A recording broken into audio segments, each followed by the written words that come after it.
चलिए, आज एक ऐसी सच्ची कहानी सुनते हैं जो मुंबई के पास वसई में एक परिवार के साथ असल में घटी थी।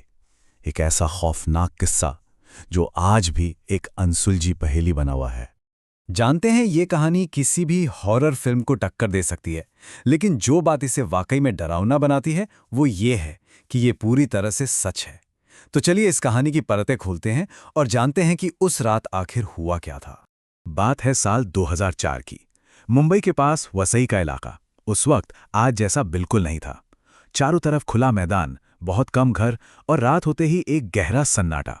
इसी शांत से माहौल में एक नौजवान जोड़ा अपनी नई जिंदगी के सपने देख रहा था, राजेश और स्मिता। राजेश और स्मिता की दुनिया बहुत छोटी और खुशियों से भरी थी।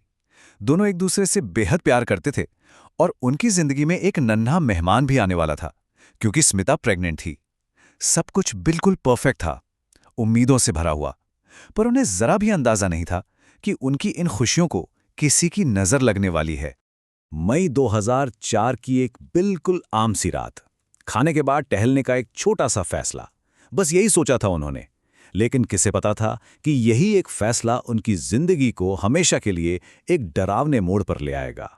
तो हुआ ये कि रात के करीब 10 बज रहे थे। रोज की तरह बिल्डिंग के नीचे टहलने के बजाय उस रात उन्होंने सोचा कि इलाके में थोड़ा आगे तक घूम कर आते हैं। चलते चलते वो एक पुराने वीरान बंगले के पास पहुंचे। पता नहीं क्यों स्मिता उस बंगले को एकटक देखे जा रही थी और ठीक उसी वक्त वो एक बड़े घने पेड़ के नीचे से गुजरी। राजेश ने उसे टोका भी, पर शायद तब तक बहुत देर हो चुकी थी। उस रात के बाद से ना, स्मिता का बर्ताव एकदम से बदलने लगा। अब शुरू में तो राजेश ने सोचा, अरे प्रेगनेंसी में मूड स्विंग्स तो होते ही हैं, कोई भी यही सोचता है ना, आखिर कौन पहली बार में ही किसी बुरी ताकत के बारे में सोच सकता है। लेकिन ये सिर्फ मूड स्विंग्स नहीं थे। स्मिता, जो हमेशा हंसती बोलती रहती थी, अब या तो चुपचाप गुमसुम रहती या फिर अचानक से भड़क जाती। उसने राजेश को खुद से दूर करना शुरू कर दिया। वो रात में डर कर उठ जाती और कहती कि उसे ऐसा लगा जैसे किसी ने उसे छुआ हो। और फिर एक रात राजेश ने अपनी आंखों से देखा कि स्मिता के ऊपर से कंबल अपने आप धीरे धीरे सरक रहा था। अब राजेश की चिंता सिर्फ चिंता नहीं रही थी, वो डर में, एक खौफ में बदल चुकी थी। उसे यकीन हो गया था कि उनके घर में वो अकेले नहीं है, कोई अनदेखी ताकत है, और अब वो खुद को जाहिर करने वाली थी। उस रात हिम्मत करके राजेश ने स्मिता का हाथ पकड़ लिया। अगले ही पल जो हुआ, स्मिता ने उसे इतनी जोर से धक्का दिया कि वो बिस्तर से नीचे गिरते गिरते बचा। जब उसने घबराकर ऊपर देखा तो उसके रोंगटे खड़े हो गए। स्मिता बिस्तर पर खड़ी थी, उसकी आंखें एकदम वीरान थी और उसके पैर धीरे धीरे बिस्तर से ऊपर हवा में उठ रहे थे। इससे पहले कि राजेश कुछ भी समझ पाता, स्मिता के मुंह से एक ऐसी आवाज निकली जो उसकी तो बिल्कुल नहीं थी। एक भारी मर्दाना आवाज। उस आवाज ने कहा, दूर रह मुझसे, अब यह हमेशा के लिए मेरी है और इसके पेट में जो बच्चा है उसे मैं मार डालूंगा। सबसे ज्यादा खौफनाक बात तो अगली सुबह हुई, जब डरे सहमे राजेश ने स्मिता से रात की घटना के बारे में पूछा तो उसे कुछ भी याद नहीं था। वो बोली, क्या कह रहे हो, मैं तो आराम से सो रही थी।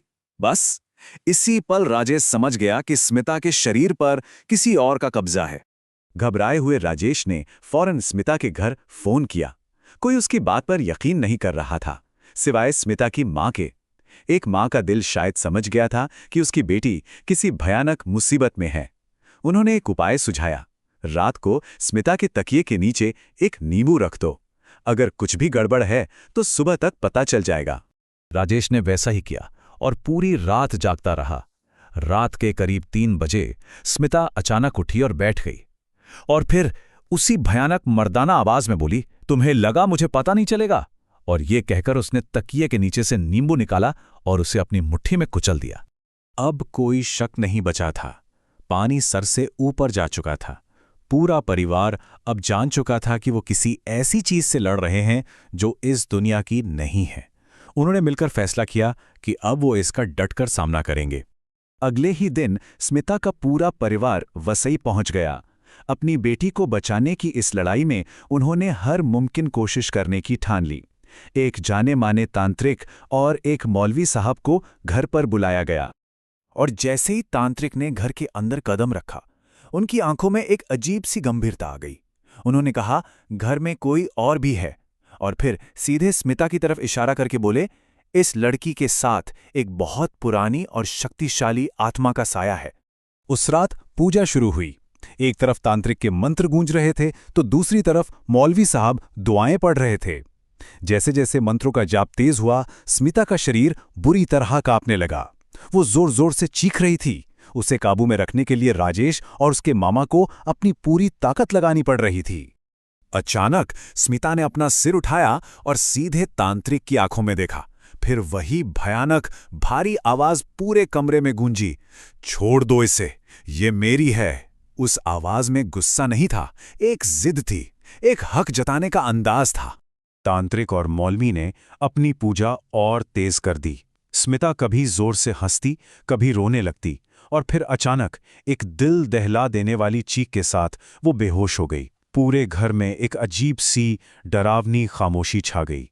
तांत्रिक ने परिवार को समझाया, देखो, फिलहाल तो वो आत्मा चली गई है, लेकिन उसका असर इतनी आसानी से खत्म नहीं होगा। ऐसा लगा कि जंग जीत ली गई है, पर असल में कहानी अभी खत्म नहीं हुई थी। धीरे धीरे वक्त बीता और जिंदगी जैसे पटरी पर लौटती हुई दिखी। स्मिता की सेहत में सुधार हुआ और कुछ महीने बाद उसने एक प्यारे से स्वस्थ बच्चे को जन्म दिया। राजेश को लगने लगा था कि शायद वो बुरा सपना अब खत्म हो चुका है और उनका परिवार अब महफूज है। लेकिन तांत्रिक की बात सच साबित हुई। वो साया पूरी तरह से गया नहीं था। परिवार के मुताबिक आज भी इतने सालों बाद कभी कभी अमावस्या की रातों में स्मिता का बर्ताव अजीब हो जाता है। कभी कभी नींद में एक पल के लिए उसकी आवाज़ फिर से भारी हो जाती है और हर बार की तरह सुबह उसे कुछ याद नहीं रहता। तो अंत में सवाल वही का वही है जिसके साथ वो परिवार आज भी जी रहा है। क्या वो ताकत सच में चली गई, या वो बस खामोश है और सही मौके का इंतजार कर रही है? ये एक ऐसी पहेली है जिसका जवाब शायद कभी नहीं मिलेगा।